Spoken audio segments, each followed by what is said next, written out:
मुरादाबाद की विधानसभा कुंदरकी एवं बिलारी विधानसभा संबल लोकसभा के अंतर्गत सभी पार्टियों ने अपने प्रत्याशी मैदान में उतार दिए हैं। 7 मई को मतदान होना है, उससे पहले प्रत्याशी लगातार एक दूसरे पर निशाना साध रहे हैं।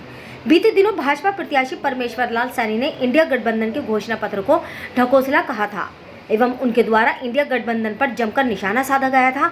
उसी का पलटवार करते हुए सपा प्रत्याशी जियाउर रहमान बर्क ने मीडिया से बात करते हुए पलटवार किया और कहा कि जनता भाजपा की नीतियों को अच्छे से समझ चुकी है, जनता बदलाव चाहती है। इंडिया गठबंधन के घोषणा पत्र को ढकोसला बताने वाले परमेश्वर सैनी अपने गिरबान में झांके। भाजपा ने पिछले चुनाव के दौरान घोषणा पत्र जारी किया जिसमें तमाम वादे किए थे, लेकिन जमीनी स्तर पर कोई भी वादा पूरा नहीं कर पाई थी। सरकार की इसी नीति को देखते हुए जनता बदलाव चाहती है। इंडिया गठबंधन के प्रत्याशी जियाउर रहमान बर्क ने खासकर कुंदरकी एवं बिलारी की विधानसभा की जनता के बीच जाकर जनसंपर्क साधने की कोशिश भी कर रहे हैं। उनके द्वारा कहा गया कि जनता का मुझे प्यार मिल रहा है, जनता बदलाव चाहती है। मुझे पिछली बार कुंदरकी से विधायक बनाकर जनता ने ये साबित कर दिया कि कुंदरकी और बिलारी की जनता इंडिया गठबंधन के साथ खड़ी है।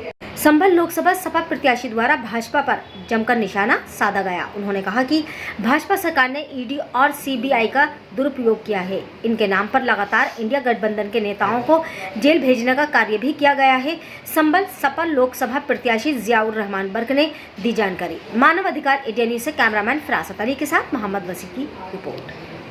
भारतीय जनता पार्टी से कोई भी उम्मीद तवक्को की जा सकती है, क्योंकि जब वो सीबीआई, ईडी और इनकम टैक्स जैसी और संस्थाओं का, चुनाव आयोग है, ये संस्थाओं पर दबाव दे करके जब इनका इस्तेमाल कर सकते हैं तो फिर यकीनन ये किसी भी हद तक जा सकते हैं। और हमें अफसोस है इस देश के अंदर लोकतंत्र की, संविधान की हत्या की जा रही है। उसी संविधान को, लोकतंत्र को बचाने के लिए हम नहीं, पूरी विपक्ष पार्टी और इंडिया गठबंधन मैदान में है।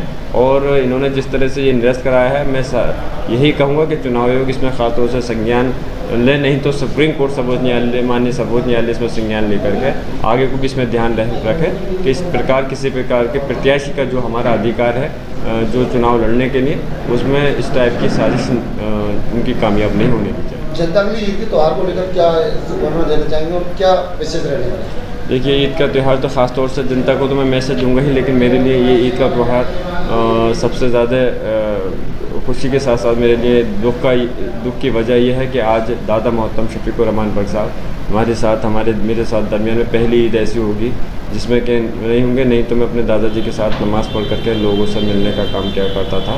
और आज जहां दादा मोहतरम नहीं है, लेकिन वही है, मैं अपने आप को संभाल करके पूरी कोशिश यही करूंगा। और मैं मैसेज अपने सभी कौम को देना चाहता हूं, यकीनन ये शांति का और खुशी का त्यौहार है। सभी लोग मिलजुल करके इसको मनाते हैं और एक मोहब्बत का संदेश, पैगाम देते हैं। तो मुझे उम्मीद है इस बार भी पहले की तेरी भांति इसको, ईद के त्यौहार को सुकून के साथ, मोहब्बत के साथ में मनाया जाएगा और एक मोहब्बत का पैगाम जाएगा। बीच में जो आएंगे, जो ख़ास तौर से आम जनता का मुद्दा है, जो महंगाई इस टाइम चरम पर है और भ्रष्टाचार लगातार बढ़ता जा रहा है, और प्रदेश और देश के अंदर जिस तरह से बेरोज़गारी बढ़ी है, नौजवानों को रोज़गार मिलने की जगह बेरोज़गारी के कगार पर भेज दिया गया है।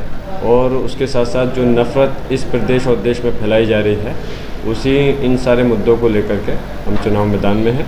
और हमारी पूरी कोशिश यही है कि बीजेपी को इस देश से, की केंद्र की सरकार से हटाना, और सिर्फ हटाना अपने लिए नहीं या पार्टी के लिए नहीं, ख़ास तौर से आम जनता के लिए हटा करके इंडिया गठबंधन की सरकार बनाना, जिससे कि देश की जनता का भी भला हो सके और देश का विकास भी हो सके। जैसे कि पूर्व से आपके, मैं सबसे पहले इस चीज़ की खुशी है मुझे इस बात की कि मैं जिस क्षेत्र में भी जाता हूँ, यकीनन मुझे दादा मोहतरम बर्क साहब के जो पुराने हमदर्द हैं, जो बुज़ुर्ग हैं, उन लोगों की मुझे सरपरस्ती मिल रही है। और नौजवानों का एक अटैचमेंट मुझसे ज़्यादा हो रहा है, क्योंकि मैं भी नौजवान हूँ। उन नौजवान तबके को इस चीज़ की खुशी है कि पहले उन्होंने प्रयास कर करके, नौजवान तो वो तबका है जिन्होंने कि इस प्रदेश और देश में सरकार बनाने का अपना रोल अदा किया है। इस बार वो मुझे विधानसभा में पहुँचाने का काम किया था, कुंदरकी विधानसभा से, इंशाल्लाह। और जितने मेहनत और कोशिश और लगन नौजवानों के अंदर देखने को मिल रही है, मुझे उम्मीद है कि इस बार संबल लोकसभा क्षेत्र से इतिहास बनाने का काम करेंगे।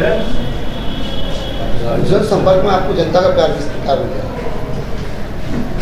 किस जगह मुझे देखिए वही है, मैंने जैसे बताया कि मुझे अपने दादा मोहतरम के साथ के जो बुज़ुर्ग हैं जो उनके साथ में राजनीति में रहे हैं या तो उन लोगों की सरपरस्ती मिल रही है, उन लोगों का प्यार मिल रहा है और ख़ास तौर से नौजवानों के जो है मुझे साथ मिल रहा है और बड़े दिल और जज्बात के साथ में चुनाव लड़ा रहे हैं। जनसंपर्क के दौरान मुझे सभी धर्म बिरादरी के लोगों का मुझे समर्थन मिल रहा है। मुझे इसलिए इस बात को मैं इंशाल्लाह भरोसे यकीन से कह सकता हूँ, इस बार ये लोकसभा सीट एक इतिहास रचेगी।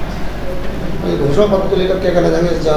आप इंडिया गठबंधन ने घोषणा पत्र जारी किया है, उसमें मजदूरों के लिए वो खासकर बोला है, तो क्या उस पर अगर सरकार बनती है तो फर्क? सबसे पहले मैं यही कहूँगा जो घोषणा पत्र इंडिया गठबंधन का है वो भारतीय जनता पार्टी की तरह गठबंधन नहीं है। जिस तरह से भारतीय जनता पार्टी ने अपने जुमलेबाजी कर करके लोगों को गुमराह कर करके धोखा दे कर करके कि 15 लाख रुपए हम किसान हर नागरिक के खाते में भेजेंगे, काला धन वापस लाएंगे, भ्रष्टाचार ख़त्म करेंगे, महंगाई को ख़त्म करेंगे, ये सारी चीज़ें जो लोगों को गुमराह करके की थी और लोगों ने विश्वास भी किया था और इसी विश्वास के तहत इनकी सरकार बनाने का काम किया था। इन्हें एक बार नहीं 2 बार मौका दे चुके हैं देश के अंदर, प्रदेश के अंदर तो दिया ही है, तो इसलिए अब वो उनकी उस पॉलिसी से वाकिफ़ हो गए। लेकिन इंडिया गठबंधन का जो घोषणा पत्र है वो खोखला नहीं है। जब सरकार बनेगी तो सबसे पहले उस घोषणा पत्र पे को अमली जामा पहनाने का काम किया जाएगा। परमेश्वर लाल सेठी इस मामले को लेकर प्रत्याशी हैं भाजपा के, उन्होंने सवाल उठाया था कांग्रेस के घोषणा पत्र को लेकर, उनकी प्रतिक्रिया करते हैं। मैं पहले यही कहूँगा कि सवाल उठाने से पहले अपनी भारतीय जनता पार्टी का जो उनका घोषणा पत्र रहा है उसका जवाब दें कि उन्होंने उस घोषणा पत्र के तहत कितने काम को पूरा किया है। यकीनन इस बात का वही नहीं, बीजेपी का कोई अन्य नेता भी, राष्ट्रीय नेता भी जवाब नहीं दे पाएंगे। इसलिए अभी तो कांग्रेस ने इंडिया गठबंधन ने, समाजवादी इंडिया गठबंधन ने जो घोषणा पत्र जारी किया है, अभी सरकार बनी नहीं है। जब सरकार बन जाए तो इनको सवाल करने का अधिकार मैं समझता हूँ तब होगा जब सरकार बन जाएगी। कल खुजराहो सीट पर